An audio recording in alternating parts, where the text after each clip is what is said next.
pasa de los 40 hay que ayudarse con muchas cosas. Y entonces hay que prepararse. Así que Dios le bendiga a cada uno de ustedes, los presentes, como también a los que nos ven a través de Facebook, donde llega la señal. Allá también preferimos bendiciones para cada uno de ustedes. Muy bien, mis hermanos, como ustedes quizás pudieron notar desde la primera canción que cantamos, si Cristo me salvó, yo debo de crecer. Entonces el tema que vamos a estar tratando en esta mañana es el crecimiento espiritual, en pos de la madurez espiritual.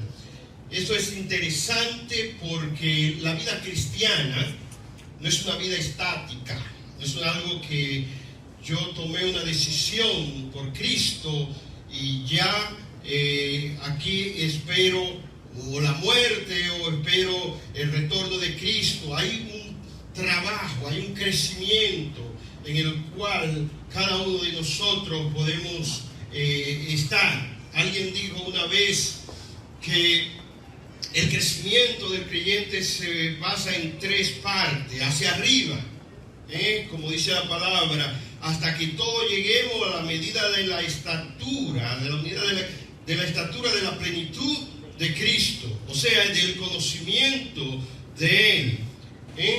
Otra de las áreas es hacia abajo. ¿Cómo hacia abajo? Echando raíces, teniendo buen fundamento. Dice el Salmo 1, versículo 3,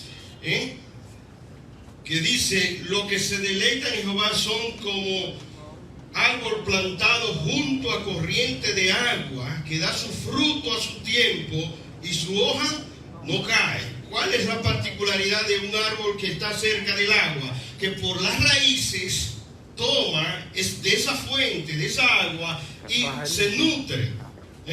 Y muchas veces, aún en sequía, nosotros podemos ver, si vamos por una montaña, esa hislera de árboles que están diferentes, que sus hojas están diferentes a los demás, y usted podrá decir, por ahí pasa o un arroyo, o hay un río, o alguna fuente de agua. La palabra de Dios dice en ese salmo que lo que se deleitan en Jehová, o sea, lo que buscan constantemente la dirección de Dios, son como esos árboles plantados junto a corriente de agua. Y otra de las áreas que el creyente debe crecer es hacia los lados, no en el cuerpo, hacia los lados, sino multiplicándose, hablando a otros de la multiforme gracia de Dios, de lo que Dios ha dado, de lo que Dios ha hecho con tu vida.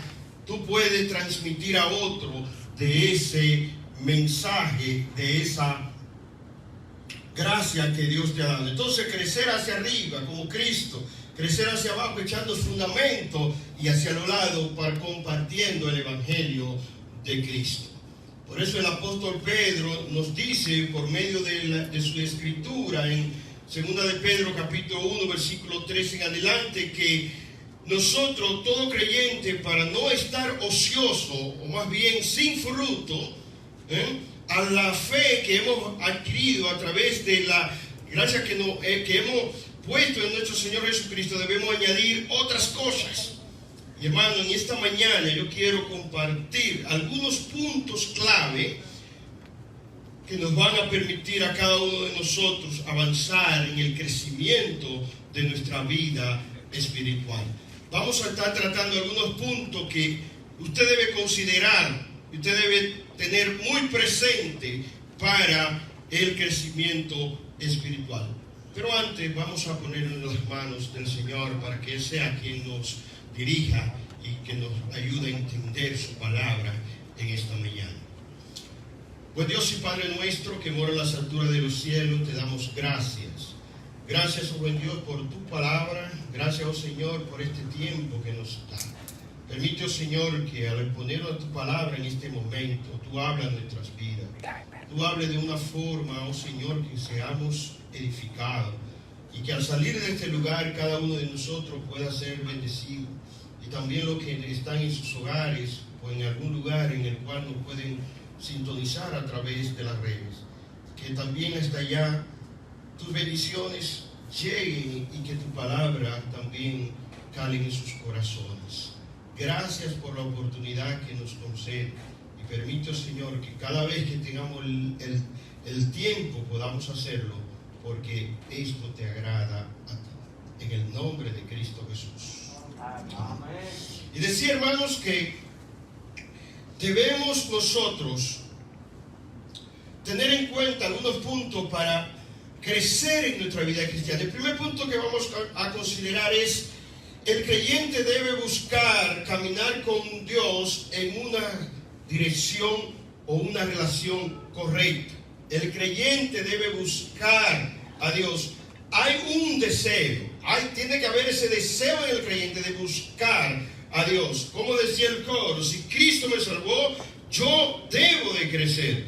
Y es interesante, vamos a tener unos versos en Efesios capítulo 4, versículo 11 al 13, para considerar este punto que estamos tratando, que el creyente debe buscar a Dios y caminar con Él en una relación correcta. Dice, y Él mismo constituyó a unos apóstoles, a otros profetas, a otros evangelistas, a otros pastores y maestros, a fin de perfeccionar a los santos para la obra del ministerio, para la edificación del cuerpo de Cristo, hasta que todos lleguemos a la unidad de la fe y del conocimiento del Hijo de Dios, a un varón perfecto.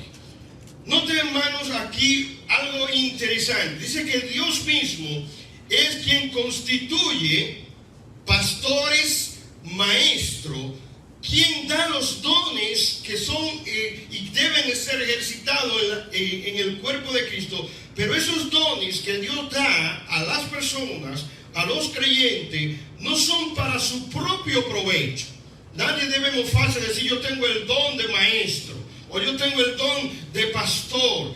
Dice el texto, versículo 12, que estos dones son a fin de perfeccionar a los santos. ¿Quiénes somos los santos?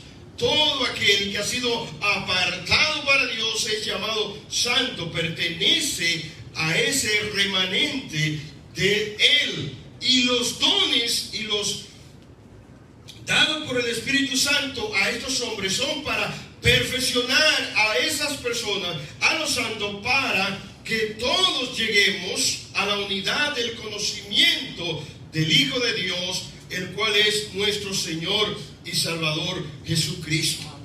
Y es interesante que dice que el creyente debe buscar caminar con Dios en una relación correcta. ¿Por qué? Porque Mateo capítulo 7, versículo 14, dice, porque estrecha es la puerta y angosto el camino que lleva a la vida, y pocos son los que la hallan. Angosta es la puerta y estrecho el camino. O sea, hay dos cosas. Hay una puerta, pero también hay un camino. ¿Cuál es la puerta? La puerta es la decisión que toda persona toma de recibir a Cristo. Entró por la puerta. Pero más adelante, el mismo Señor, quien escribe esta porción, o más bien quien dice estas palabras, esto es parte del sermón del monte, le dice que hay que caminar. Entonces, cuando un creyente viene a Cristo, entró por la puerta, ¿verdad que sí? Y eso es lo que nosotros le pedimos a los no creyentes cuando le invitamos a venir a Cristo. Ven a Cristo, toma una decisión de arrepentimiento. Pero ese arrepentimiento es más que una decisión, es un cambio de mente, de actitud y propósito en la vida. Entonces, el creyente que viene a Cristo entró por la puerta, pero tiene ahora que comenzar a caminar por un camino que es considerado angosto, estrecho, porque el camino ancho todos lo conocemos. Es el camino en el cual incluso todos nacemos.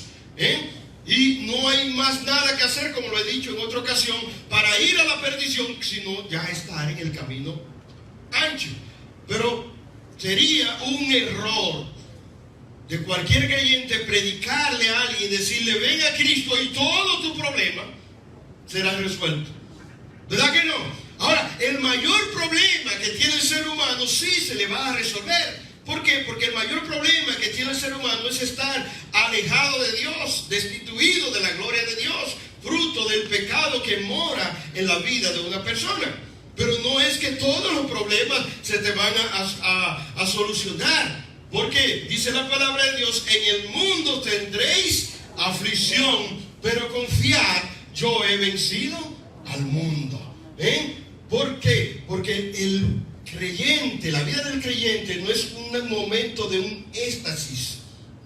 ¿Qué hacen los jóvenes o las personas que utilizan sustancias alucinógenas como las drogas e incluso hay una que se llama éxtasis y eso? Ellos tienen un momento en el cual ellos sienten que están en otra esfera, en otro planeta o en otro lugar y eso. Pero eso pasa.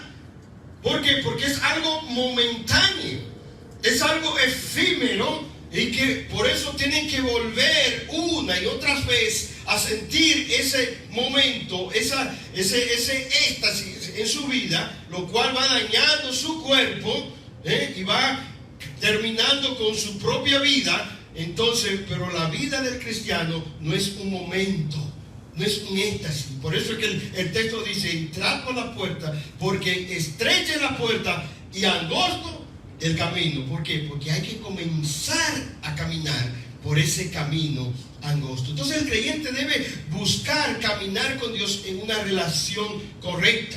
Por eso es que dice el apóstol Pablo: no dejar de congregarse como algunos tienen por costumbre. El hecho de tú congregarte, de estar en comunión con los hermanos, de exponerte, escuchar la palabra de Dios, es un acto de responsabilidad, pero también de crecimiento y desarrollo espiritual, porque Dios ha capacitado a hombres y mujeres para que puedan guiar a otro y perfeccionar a los santos para la obra del ministerio, para la edificación del cuerpo de Cristo. ¿Por qué? Porque es necesario que todos lleguemos a la unidad del conocimiento del Hijo de Dios, el cual nos amó y se entregó a sí mismo por nosotros. Hermano, entonces el primer punto es que el creyente debe caminar con Dios, caminar y buscar a Dios en una relación correcta. En segundo lugar, el creyente debe entender cuál es su identidad en Cristo. ¿Cuál es su posición en Cristo? San Juan capítulo 1 versículo 11 y 12 dice: a los suyos vino y los suyos no le recibieron, mas a todos los que le recibieron, a los que creen en su nombre, Él les dio una potestad, un derecho de ser hecho hijo de Dios. Hermano, dígase a sí mismo: yo soy hijo, yo soy hija de Dios. Ese debe ser el concepto que usted debe tener ante el mundo y ante Dios. Usted es hijo de Dios. Y como hijo también hay otros beneficios que tienen los hijos. Los hijos heredan, ¿verdad que sí? Uno más que otro, porque no todos tenemos el mismo poder adquisitivo en esta tierra. Pero dice la palabra de Dios que también usted es heredero y coheredero con Cristo. Dice que usted también ha sido resucitado, porque usted estaba muerto en sus delitos y pecados, y por la sangre de Cristo, dice que Él le dio vida y vida en abundancia.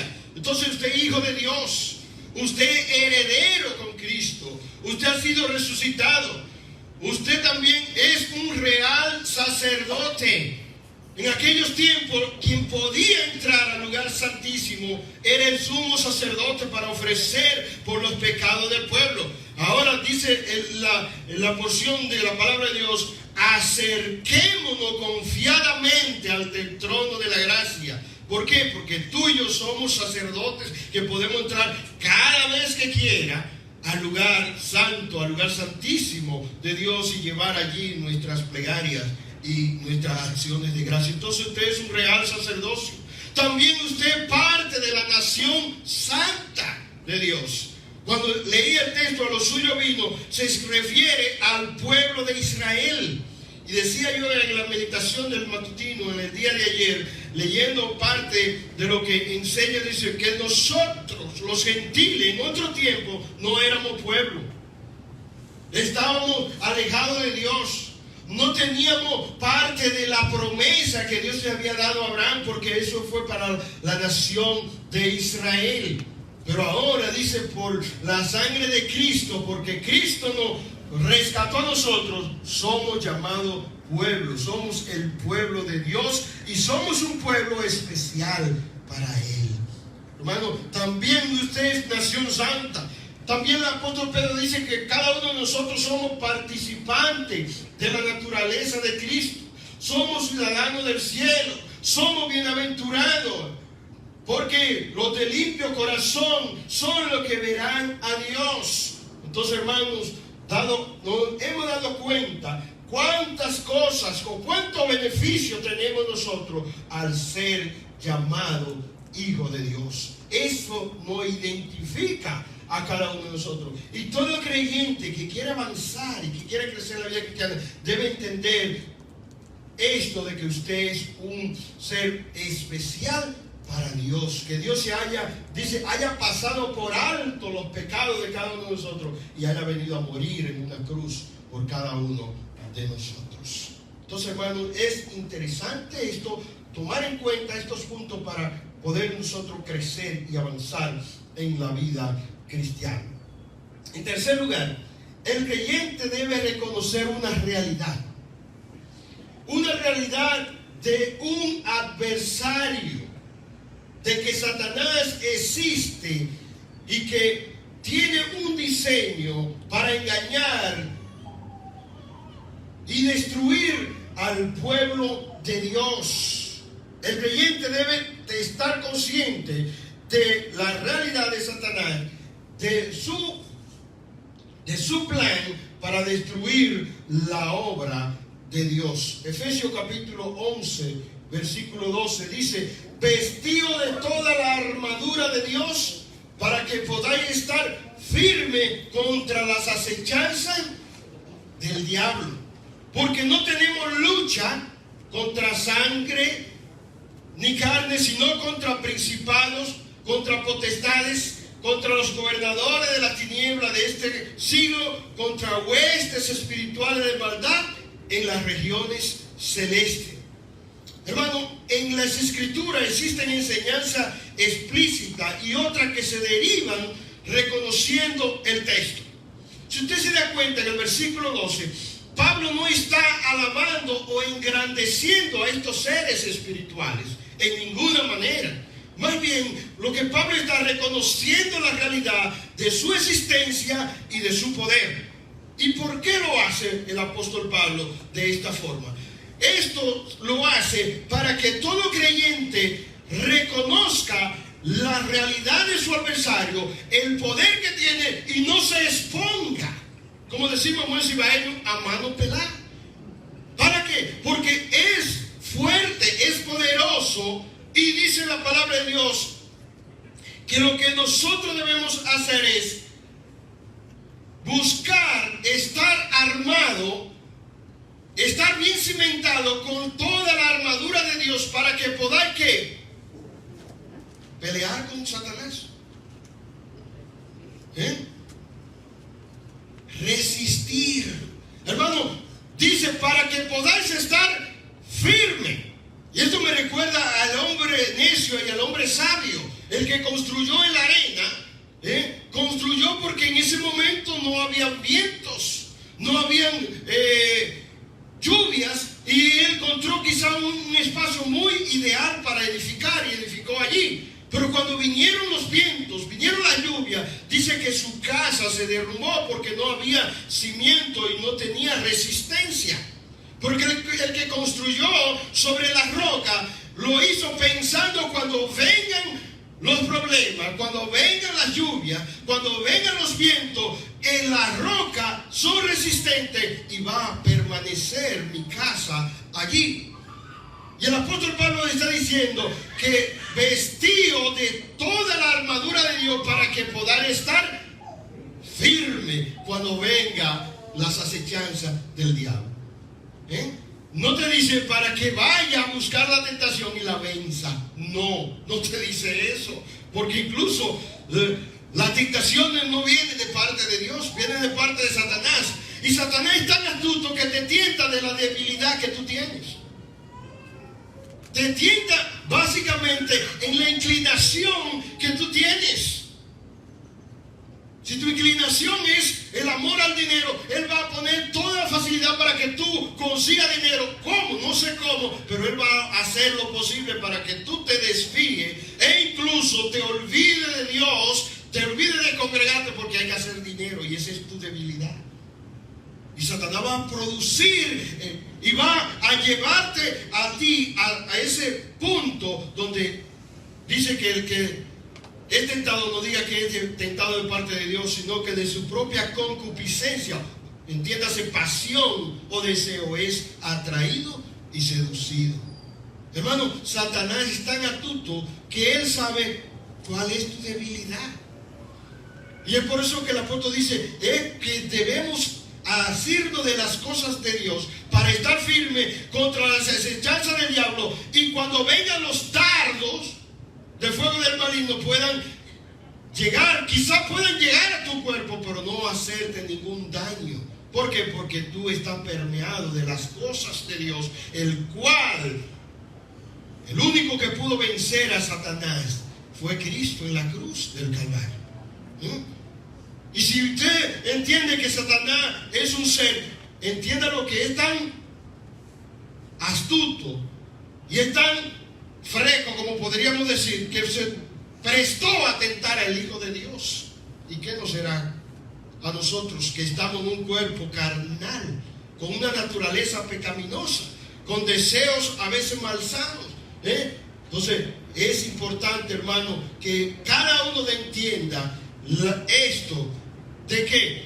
De que no debemos exponernos a un enemigo tan fuerte, sino conocerlo. Conocer y cómo actúa y cómo él se va desenvolviendo.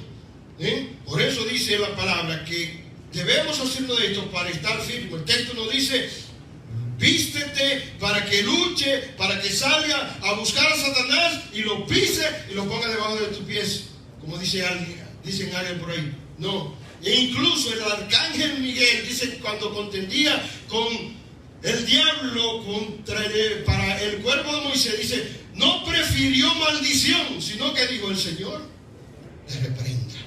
¿Por qué? Porque el que tiene poder para reprender y echar de entre nosotros a ese adversario es Cristo, nuestro Dios. Hermano, resistir al diablo y de vosotros huirá. No habrá cabida. Usted no le va a dar un espacio. Y sutilmente, si le da un espacio, fácilmente lo saca y se queda él. Como el cuento del elefante del que estaba acampando. Que el elefante metió la trompita a la casa de campaña y le dijo: tengo frío, déjame entrar en que sea la trompita porque hay frío acá. Y cuando le dejaron entrar la trompita, luego ya estaba la cabeza dentro. Y poco a poco fue entrando. Y saben ustedes, el cuerpo de un camello sacó al campero y se quedó él. Entonces, hermano, no dé lugar al diablo, dice la palabra de Dios. No le demos lugar, antes bien vestido de toda la armadura de Dios, para que podáis estar firme. Hermano, Satanás existe, es real, y su plan es neutralizar a los creyentes, mantener a los inconversos y hacerse semejante a Cristo. Ese ha sido su plan, y siempre lo ha sido. Y en estos tiempos que nos ha tocado vivir, hermano, vemos cómo ha arreciado su plan, cómo ya vemos situaciones que no sabemos qué va a pasar en el futuro con las situaciones que se están presentando y lo que estamos viviendo en cuanto a esto. Pero qué interesante saber que tenemos la palabra y tenemos a Cristo en nuestros corazones. En cuarto lugar, hermanos, el creyente debe renunciar de sí mismo como autoridad y enfoque de su propia vida. San Juan capítulo 9, versículo 23 dice: si alguno quiere venir en pos de mí, niéguese a sí mismo, tome su cruz cada día y sígame. Decíamos al principio que la puerta estrecha es por donde entramos, pero también hay un camino angosto. Y ahora el texto dice que el que quiere venir en pos de mí, niéguese a sí mismo. ¿Qué es negarse a sí mismo? Bueno, negarse a sí mismo sugiere una vida de sumisión. Es una vida donde mi vida está puesta en las manos del Señor. Seguir a Cristo, hermano, tiene un costo. Por eso yo decía al principio, el predicarle a los no creyentes, decirle, ven a Cristo y todo tu problema y nada más te va a suceder, es falso de toda falsedad. Venir a Cristo tiene un costo. El apóstol Pablo, escribiendo en Gálatas capítulo 2, versículo 20, dice, con Cristo estoy juntamente crucificado, y ya no vivo yo, mas vive Cristo en mí. Y lo que ahora vivo en la carne, lo vivo en la fe del Hijo de Dios, el cual me amó y se entregó a sí mismo por mí. Ya no vivo yo. Esas cosas de decir, yo soy así, así voy a morir, no es de creyente. Porque de modo que si alguno está en Cristo es una nueva criatura. Las cosas viejas pasaron. Lo que te hacía pecador, lo que te hacía que tú estabas destituido de la gloria de Dios, han venido a ser nuevas por medio de la regeneración que produce la sangre de Cristo en una persona. Y por eso que dice, niéguese a sí mismo a lo que yo quiero. El apóstol Pablo también decía, en otro tiempo yo me vestía e iba donde yo quería. ¿Y cuántos de nosotros quizás lo hicimos en un momento? Pero ahora hay un momento que usted debe decir, ¿le agrada a Dios que yo vaya a ese lugar? ¿Le agrada a Dios que yo me junte con ciertas personas? ¿Me agrada a Dios que yo haga tal o cual cosa? ¿Por qué? Porque hay que negarse a cosas que a veces parecen atractivas, pero no glorifican a Dios. No glorifican a Dios, porque con Cristo estamos juntamente crucificados y nuestro andar es con Cristo y nuestro caminar es con Cristo y nuestra vida es tan escondida en Cristo Jesús, Señor nuestro. Hermano, entonces el creyente debe renunciar a esa vida pasada. Por eso dice el apóstol Pablo, haced morir en vosotros el viejo hombre, el cual está viciado entre nosotros y toma ventaja. ¿Por qué? Hacer morir eso. ¿Para qué? Para que pueda crecer la gracia de Dios en cada uno de nosotros. Menguar para que crezca tú en mi vida. Menguar y porque yo quiero ser más como tú, dice el coro. Entonces el creyente debe renunciar a esa vida que antes tenía. Y ser parte o ser el enfoque, el sentir principal de su vida. ¿Por qué? Porque si alguno quiere venir en pos de mí, niéguese a sí mismo, tome su cruz cada día y siga al Señor. En quinto lugar, el creyente debe asumir la responsabilidad de su propia madurez espiritual. Leíamos un texto de que los dones son dados para la edificación del cuerpo de Cristo que somos cada uno de nosotros. Pero a veces, hermanos, es penoso. Gracias le doy al Señor porque yo pensé por la lista que vi que aquí íbamos a tener menos creyentes en esta mañana. Pero qué bueno que casi todas las sillas están ocupadas. Hermano, ¿usted sabe lo interesante que es congregarse? Dice, mirad cuán bueno y cuán delicioso es habitar los hermanos juntos en armonía. Aquí todos estamos en armonía y todos tenemos una misma intención, un mismo dirección. Aquí nadie está pensando en otra cosa. Alguien está... En mi parte estoy hablando de la palabra de Dios y alguien está hablando de otro tema. Aquí estamos todos buscando la dirección de Dios en cuanto al conocimiento de su santa y bendita palabra. Y cuando la congregación se une, cuando los hermanos estamos juntos en armonía, allí envía bendición. Hay bendición, hermanos. Y hay vida eterna. ¿Por qué? Porque Cristo está en medio de nosotros. De modo que dice la palabra de Dios, porque donde hay 2 o 3 reunidos en mi nombre, yo estoy en medio. Qué hermoso es saber que Dios está en medio de nosotros en este momento y que Él profesa bendición a cada uno de nosotros. Entonces el creyente debe asumir esa responsabilidad de su propia madurez espiritual. Buscar en la palabra, indagar en ella. Lo que no sé, lo pregunto. Lo que no sé, busco la forma de entender. ¿Por qué? Porque es mi propia vida espiritual. Y el apóstol Pablo, escribiendo en Filipenses capítulo 13, versículo 14, dice: hermano, yo mismo no pretendo haberlo alcanzado, pero una cosa hago, olvidando ciertamente lo que queda atrás y extendiéndome a lo que está delante, prosigo. Prosigo a la meta del premio del supremo llamamiento de Dios en Cristo Jesús. ¿Y quién fue el apóstol Pablo?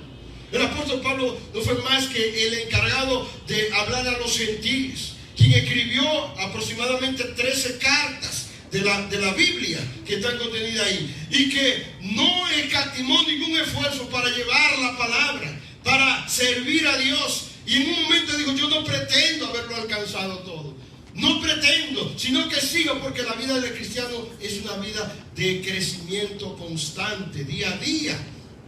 Y todo creyente que tiene ese deseo, dice, procura. Todo creyente que tiene ese deseo está siempre buscando constantemente el crecimiento espiritual. Somos llamados a avanzar en la vida cristiana. El apóstol Pedro dice: mientras deseemos como niños la leche espiritual no adulterada, para que por ella que crezcáis. Él está hablando en una metáfora de la leche. La leche,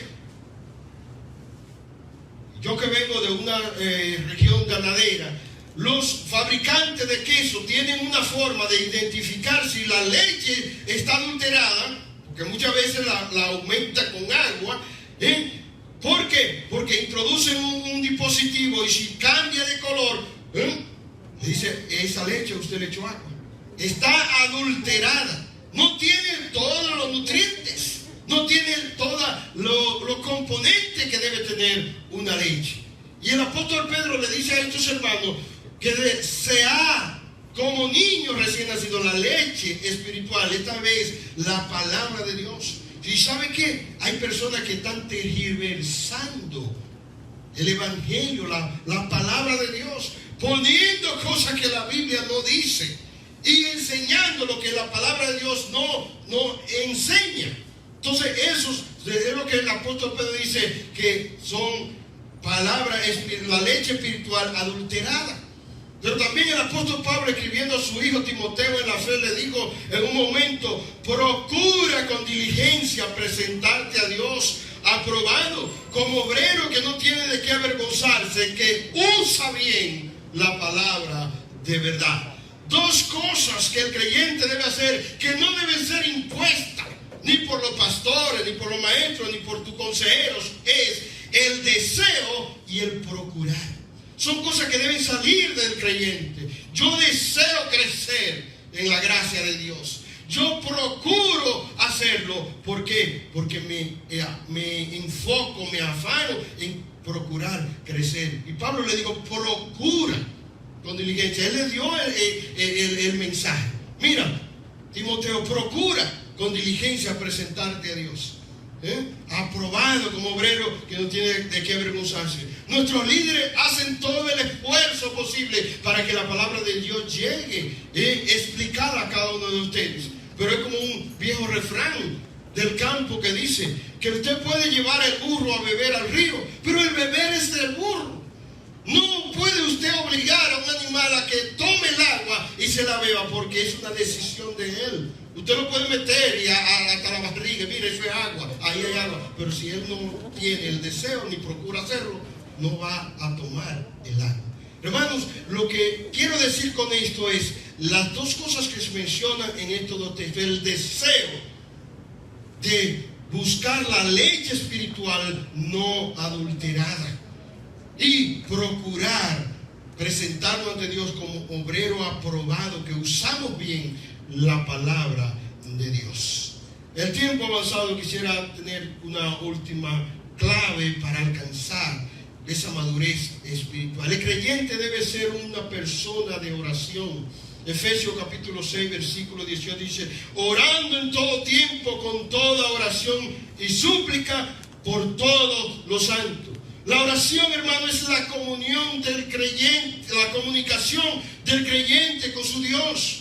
¿Cuál otra relación tenemos nosotros para llevar nuestras peticiones delante del Señor?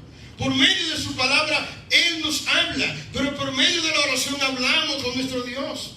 Y es por eso que el hablar con Dios, como yo le digo a los niños cuando estamos en discipulado, dice: ¿sabes orar? No, Dios no se ora. ¿Y sabes hablar? Sí, pues habla con Dios. Eso es lo que debemos hacer, hablar con nuestro Dios de padre a hijo.